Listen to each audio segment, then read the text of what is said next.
Donc nous avions également envie dans cette troisième partie d'évoquer une question sur laquelle on va probablement être encore assez fortement en accord, celle de la crise écologique majeure que nous traversons et des moyens d'y faire face éventuellement via une approche interdisciplinaire. Donc il est vrai que la situation est catastrophique, vraisemblablement sans précédent. Je discutais il y a quelques jours avec un biologiste qui me disait que finalement la disparition des espèces n'est pas encore un bon critère, parce que pour qu'une espèce soit décrétée disparue, il faut que le dernier spécimen ait effectivement disparu, et donc actuellement le taux de disparition est encore raisonnable, mais que si on extrapole au rythme actuel, dans 200 ans, il n'y a plus rien. Donc on est littéralement en fait en train de parler de la fin du monde. Et moi, ce qui m'étonne dans cette affaire, c'est que nous n'ayons pas encore réussi à renverser en quelque sorte la hiérarchie des valeurs, ou plus exactement le rôle de celui qui est sérieux. C'est-à-dire qu'effectivement, dans un programme politique, par exemple, quelque chose qui nous concerne tous, tenter de gagner un point et demi de croissance, ça c'est sérieux. On est en costume, on est bienvenu, on est écouté, on recueille des voix.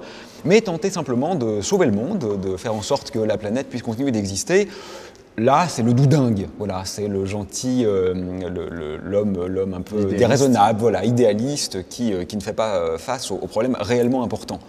Alors là, je crois que la vie scientifique a quand même un sens, parce que nous sommes entrés dans un mode de consommation qui est exponentiel.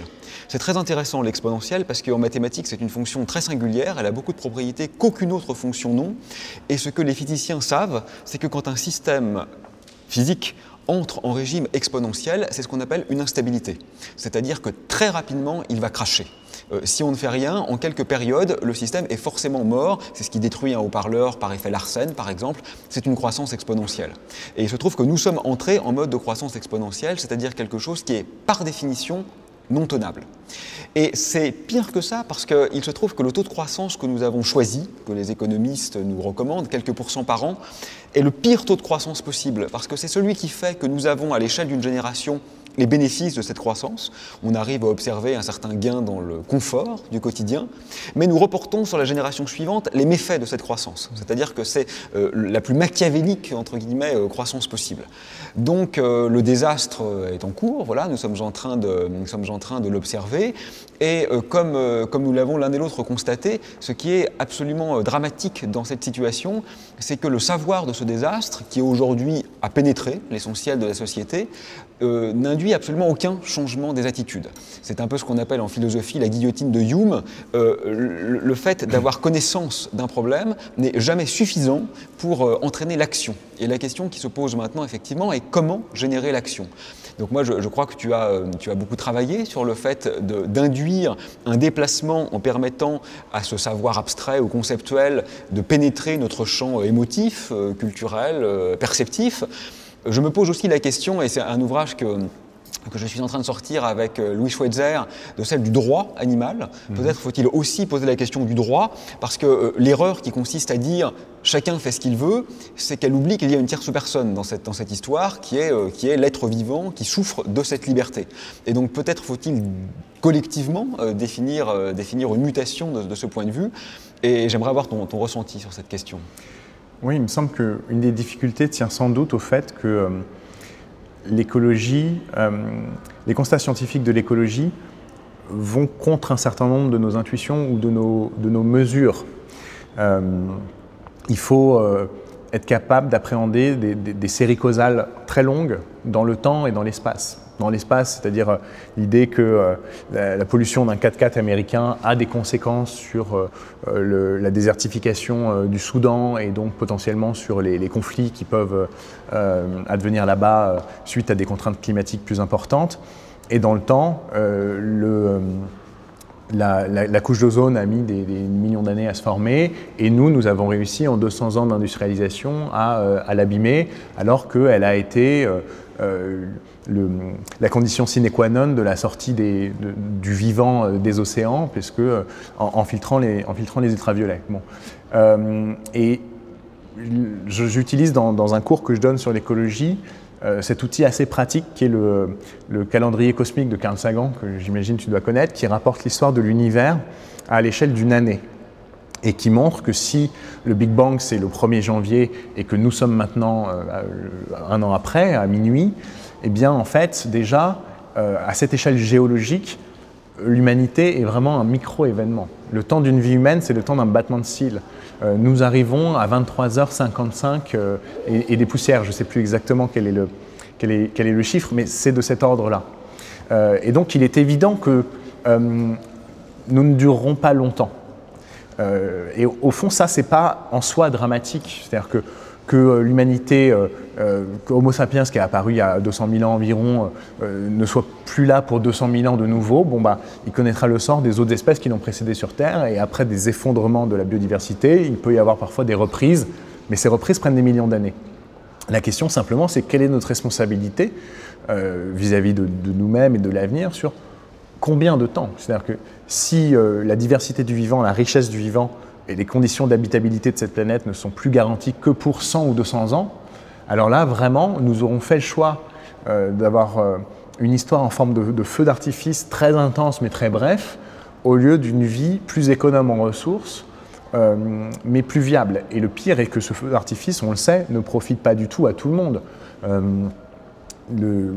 Puisque les inégalités sont massives sur la planète et qu'en fait, quand on dit que l'homme pollue, moi j'essaie de déconstruire ça et je dis à mes étudiants d'utiliser le moins possible ce concept de l'homme parce que il nivelle tout, il donne le sentiment que les Africains, les paysans africains qui n'ont pas de voiture sont tout aussi responsables que les consommateurs de la côte est américaine ou que les gens qui prennent l'avion 10 fois par an. Donc il faut rétablir peut-être ces ordres de grandeur. Ce que tu disais sur la croissance exponentielle, par exemple, n'est pas non plus intuitif. C'est-à-dire que je crois que ça, c'est pas encore passé dans la culture générale, cette idée qu'une croissance faible, de l'ordre de 1% par an, selon la loi de la croissance continue, bah, en fait, c'est une croissance qui va avoir des effets exponentiels assez vite. C'est-à-dire qu'au bout de 30 ans, elle a modifié renouvelé un tiers du paysage économique d'un pays, donc en une génération, avec les bénéfices que tu mentionnais. Mais en un siècle, elle peut faire vraiment décoller des pays.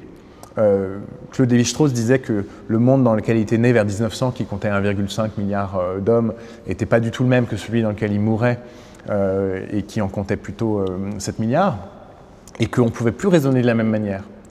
Or, je ne crois pas que cette réalité-là soit vraiment encore acquise quand on parle par exemple de la cause animale, puisque c'est un domaine qui nous tient à cœur. Souvent les gens répondent pourquoi on ne pourrait pas consommer de viande alors que le guépard mange l'antilope ou le lion mange la gazelle. Mais des lions et des guépards, il en reste quasiment plus puisque nous les avons pour l'essentiel exterminés en faisant reculer leurs habitats et en les surchassant. Alors qu'à l'inverse des hommes, il y en a 7,5 milliards. Et donc il me semble que de ce point de vue, on peut repenser, il faut une éthique de responsabilité vis-à-vis de l'environnement. Un auteur que j'aime bien, qui est un des premiers forestiers américains qui est spécialiste de la gestion du gibier, qui s'appelle Aldo Leopold, dans l'Almanach d'un comté des sables, qui est un livre qui paraît en 1948, parle d'une éthique de la Terre.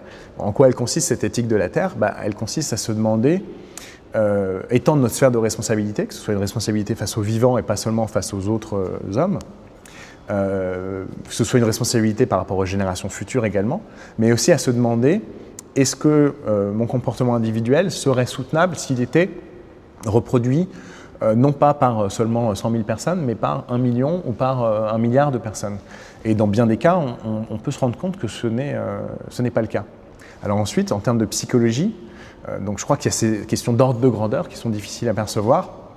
Il y a aussi le fait que se limiter puisse paraître aller contre nos intérêts de court terme et de moyen terme. Et donc peut-être là, j'aimerais bien avoir ton avis là-dessus. C'est vrai que la condition d'aisance à laquelle les gens aspirent, la condition de succès professionnel, social, etc., est une condition qu'on peut requalifier comme une condition de très gros pollueur en fait. Avoir du succès, c'est être invité à se déplacer, c'est prendre l'avion, c'est avoir éventuellement plusieurs résidences, etc. Et c'est un idéal que beaucoup de gens visent, un idéal d'aisance qu'on peut reconnaître comme légitime. Et en même temps, il est absolument insoutenable. Oui, ça pose de très multiples problèmes. Et je partage assez ton avis que si l'espèce humaine disparaît à relativement moyen terme, ce n'est pas forcément quelque chose d'absolument dramatique. Mais ce qui finalement me contrarie un peu dans cette affaire, c'est que nous ne serons pas seuls dans la chute en fait. Et que nous entraînons aussi des millions d'espèces vivantes qui payent les frais de notre inconséquence. Et je trouve que ces dernières peuvent être également pensées ou au moins envisagées pour elles-mêmes et pas seulement en tant qu'environnement, puisque c'est un mot qui est finalement assez violent dans sa structure même de ce qui constitue le cœur de notre humanité. Et je crois que c'est vraiment important de déplacer le problème et de penser l'animal en tant que tel. Éric Baratet, par exemple, écrit en ce moment différentes histoires du point de vue de l'animal. C'est très intéressant de considérer non pas comment il se déploie dans la grande histoire des hommes, mais quelle est son histoire propre, puisque bien sûr, contrairement à la doxa philosophique souvent un peu désuète quand même sur cette question, l'existence d'une histoire animale ne fait aujourd'hui plus question. Et je crois que la question, le problème, la difficulté ou la tragédie écologique qui est en train de s'écrire est effectivement connexe quand même à cette question animale, parce que nous ne sommes pas seuls face à ce bouleversement global qu'on appelle aujourd'hui anthropocène, c'est-à-dire ce moment en effet où la géographie globale de notre environnement, c'est le cas de le dire cette fois, est entièrement modelée par nos activités humaines. Donc nous ne sommes plus des habitants du monde, nous sommes des faiseurs de monde, mais l'ennui c'est que notre manière de le faire, c'est justement de le défaire. Et ceci entraîne dans la chute tous ceux qui finalement ne l'ont pas désiré. Et je pense que c'est quelque chose dont je faisais mention brièvement dans mon roman, cette idée qu'on déploie des budgets de recherche scientifique, etc., pour envoyer des signaux dans l'espace, guetter des formes de vie extraterrestres, qui seront des formes de vie dont celles qui nous seront accessibles seront peut-être très pauvres, des formes de vie unicellulaires, on détecte la présence d'eau dans des astres, au même moment où nous sommes incapables de constater la richesse de la vie animale autour de nous, où nous n'avons pas fini de la recenser, en particulier la vie des océans ou de certaines forêts encore assez préservées, et où nous sommes en même temps en train de la détruire. Donc on a une curiosité pour des formes d'altérité dont on ne sait rien et qui seront peut-être inintéressantes ou peut-être menaçantes, etc. Et en revanche, on manque fondamentalement de curiosité pour les formes du vivant autour de nous. Je dis souvent que le grand malheur des insectes est d'être nés sur Terre. On aurait trouvé les morphologies des insectes sur Mars, ça serait absolument extraordinaire de beauté, ces exosquelettes avec des membres d'une délicatesse, finalement d'une subtilité incroyable, mais ils ont le malheur d'être terriens, donc on les écrase avant même de les avoir regardés. C'est absolument sidérant. Mais je pense que notre responsabilité est quand même particulièrement aiguë sur ces questions parce que on ne peut pas demander, je crois, à l'être humain une cohérence globale. On est tous un peu incohérents, et tant mieux. Tu parlais d'amour tout à l'heure, bah oui, on ne fait pas l'amour comme on écrit des équations mathématiques, et tant mieux. Nous sommes incohérents et nous avons tous droit, je crois, à cette petite ambiguïté finalement dans ce qu'on aime, dans ce qu'on désire et dans ce qui nous définit. Mais le problème du rapport à l'animal, c'est que ce n'est pas une incohérence globale, c'est une incohérence locale. C'est-à-dire que finalement, le degré de discordance cognitive interne est absolument extrême. C'est-à-dire que presque aucun de nous n'accepte la connaissance explicite de ce qu'il est en train d'engendrer. Par exemple, quand il mange de la viande, mais pas seulement, puisqu'en effet, un mode de vie, comme tu le disais, polluant, aura aussi des conséquences sur la diminution des espèces vitales, qui est aussi important vraisemblablement que la consommation carnée. Donc là, c'est problématique, parce que même dans le microcosme de cette action-là, nous sommes déjà en désaccord entre ce que nous faisons et les conséquences directes, immédiates, presque tangibles de ce qui est fait. Tu sais, il y a des expériences intéressantes, des gens vont acheter du saucisson et puis le charcutier vient avec un petit cochon en disant bah, « écoutez, c'est parfait, il sera tout fait, repassez dans une demi-heure. » Ah mais non, surtout pas. Vous allez le tuer le cochon pour moi, surtout pas. Mais on sait bien que ce n'est pas fait en plastique, le saucisson, quand même. Donc, c'est très curieux de se dire, on veut bien le faire, mais surtout, on ne veut pas savoir qu'on le fait. Et là, je crois en effet que d'un point de vue scientifique, d'un point de vue littéraire, d'un point de vue artistique en général, ou du point de vue de l'utilisation des nouveaux médias, il est absolument indispensable de donner à voir. Et je trouve absolument scélérates les lois qui apparaissent aujourd'hui et qui tentent précisément de masquer tout ce qui est commis. Hein. On sait qu'on tue à peu près... Les chiffres disent quelque chose quand même. On tue à peu près chaque mois plus d'animaux qu'il n'a existé d'hommes dans toute l'histoire de l'humanité. Moi, j'appelle ça un crime contre la vie, comme le concept très fort de crime contre l'humanité a été forgé conséquemment aux horreurs commises pendant les guerres. Je pense que c'est un crime contre la vie en elle-même, parce qu'on a réifié, on a toujours mangé de la viande, c'est vrai, mais là on a réifié le vivant à un point où c'est son statut même de vivant qui lui est nié de A à Z. Ce sont des vivants qui n'ont jamais vécu. Parce que c'est pas seulement l'abattage qui est horrible, c'est qu'il n'y a pas eu de vie avant, parce que finalement les fins de vie sont assez souvent difficiles, y compris pour les hommes. Là c'est une négation de la vie en tant que telle. Donc je crois que notre rapport à l'animal est un crime contre la vie et que notre non-rapport à l'écologie est finalement un crime contre l'avenir. Mais contre un avenir dont précisément nous ne sommes pas les seuls dépositaires. Donc il se passe quelque chose d'une gravité inouïe, me semble-t-il, presque sans précédent. Et il y a quand même une responsabilité collective à ne pas s'en emparer de façon prioritaire. Donc, tu parlais tout à l'heure de hiérarchie des valeurs, mais c'est aussi une hiérarchie des sujets, hein, oui. Et en particulier dans les médias, puisque c'est quand même eux qui façonnent le plus, après l'école, l'éducation, le système d'enseignement, nos façons de penser. Bon, je pense que à l'école et dans l'enseignement supérieur, l'écologie est fascinante et devrait monter en puissance parce qu'elle permet la collaboration de plein de disciplines différentes. Des géographes peuvent s'en emparer, des historiens, des biologistes, des physiciens, etc. Et puis dans les médias, elles souffrent d'être une violence trop lente en fait. C'est-à-dire que un certain nombre de changements sont imperceptibles et quand ils deviennent perceptibles, c'est qu'il est déjà trop tard. Quand un glacier se met à reculer très vite, et que ça devient quelque chose qu'on peut filmer en accéléré, eh ben c'est qu'il n'y a plus grand-chose à faire malheureusement. Donc il y a cette question du visible et de l'invisible qui est vraiment très importante. Il faut réussir à penser des modes de visibilité pour chaque problème écologique et ce ne sera pas les mêmes. Dans les abattoirs, on peut mettre des caméras et si les murs des abattoirs étaient transparents, sans doute le nombre de gens qui consomment au quotidien de la viande diminuerait pas mal, parce que la dissonance cognitive deviendrait peut-être insupportable. Mais pour d'autres problèmes où les échelles de temps sont très très longues, visibiliser va supposer une autre démarche. La Grande Barrière de Corail, par exemple, qui est quand même une sorte de chef-d'œuvre architectural animal, hein, qui est lié à la collaboration de centaines de milliers d'espèces animales et végétales sur 18 millions d'années. C'est la plus ancienne structure vivante sur Terre. Et à côté de quoi, la muraille de Chine ou d'autres chefs-d'œuvre de l'humanité sont vraiment des détails. Elle est en train de blanchir. Là, ça fait 2-3 ans de suite qu'il y a des épisodes de blanchiment qui tuent les coraux. Il est probable qu'elle n'existera plus en 2100, ou en tout cas plus du tout sous son état actuel, mais vraiment à l'état de ruine. Il ne faut pas permettre à tout le monde d'aller la voir en faisant de la plongée, parce que ça la détruirait. Il y a une économie de la contemplation, c'est un autre terme dont parle Aldo Leopold, que je citais tout à l'heure. On peut se dire qu'il faut remplacer une économie de la prédation par une économie de la contemplation, aller observer les oiseaux plutôt que de leur tirer dessus. Mais à un certain degré de massification, l'économie de la contemplation aussi est nuisible. Si on fait en sorte que tout le monde puisse aller voir le Sahara, il ne ressemblera plus à ce qu'il est. La Grande Barrière de Corail, elle sera détruite.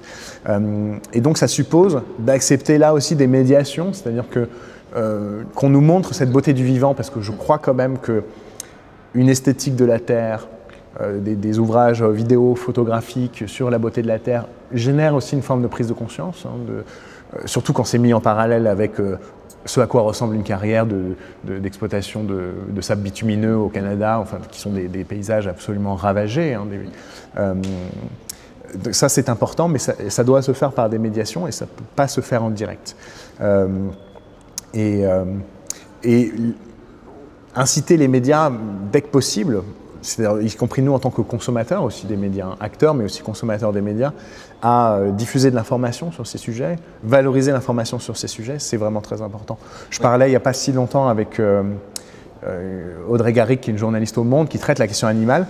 Elle me disait qu'il y a 5 ans, ça n'intéressait pas assez les gens pour qu'un journal comme Le Monde puisse se permettre de faire les gros titres là-dessus.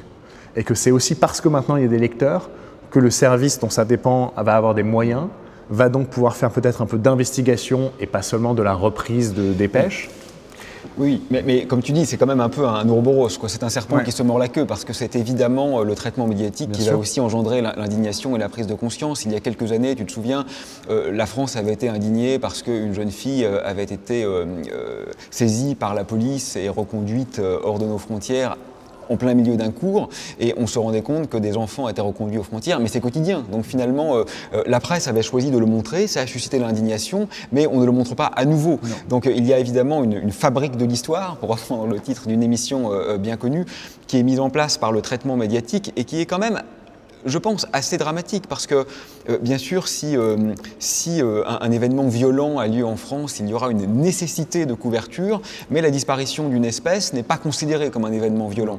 Donc là, je crois quand même que notre hiérarchie est en partie façonné par la médiatisation et le rendu en image, et qu'il y a quand même une responsabilité très forte, je trouve, de la page écologie qui se trouve quand même à la fin du média. Mais plus peut-être encore que la responsabilité médiatique, il me semble que la responsabilité politique est criante, mais au sens fort du terme.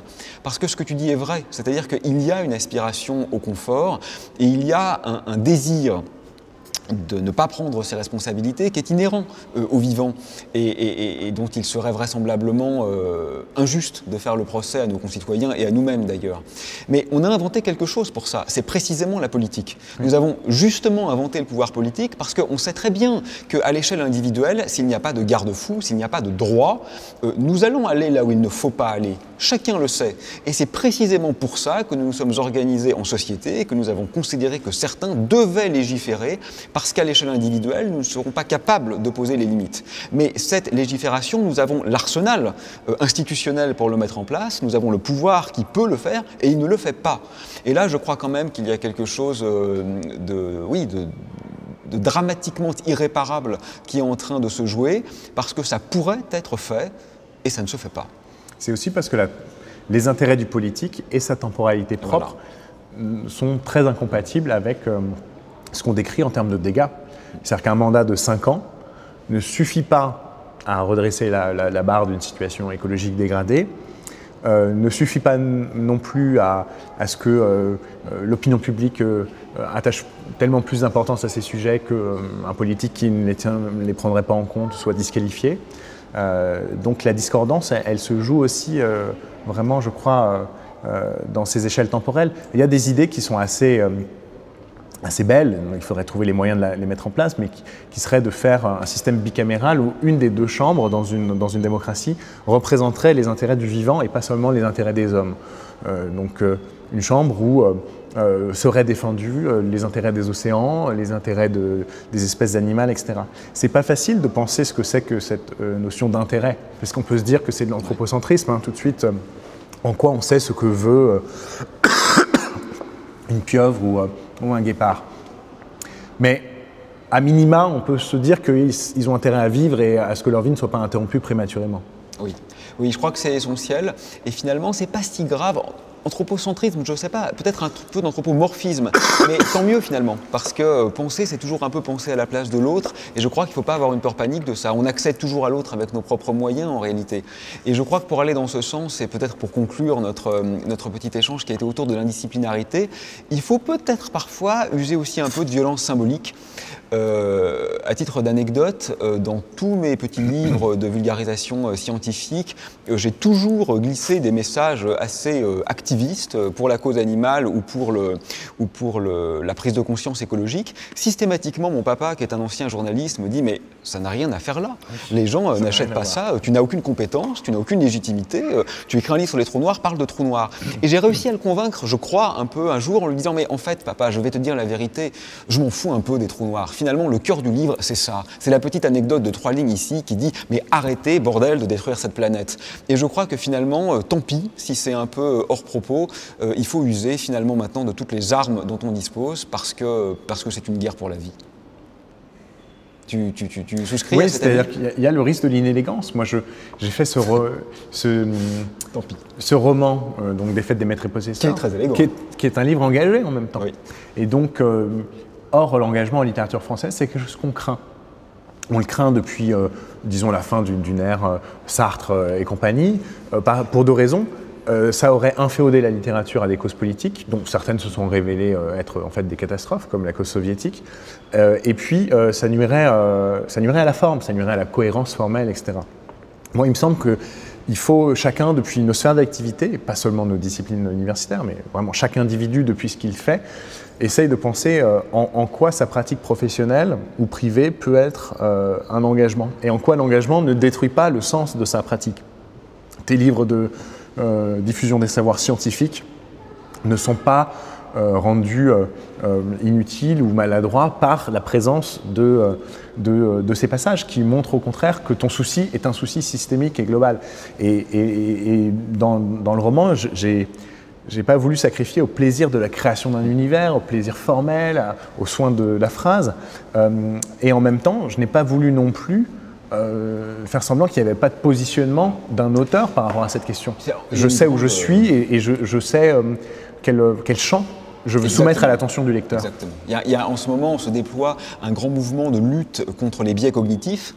D'un certain point de vue, c'est une bonne chose, parce qu'en effet, il y a des erreurs qui doivent être corrigées, et il est naturel de le faire, mais en même temps, vivre, c'est être un biais cognitif.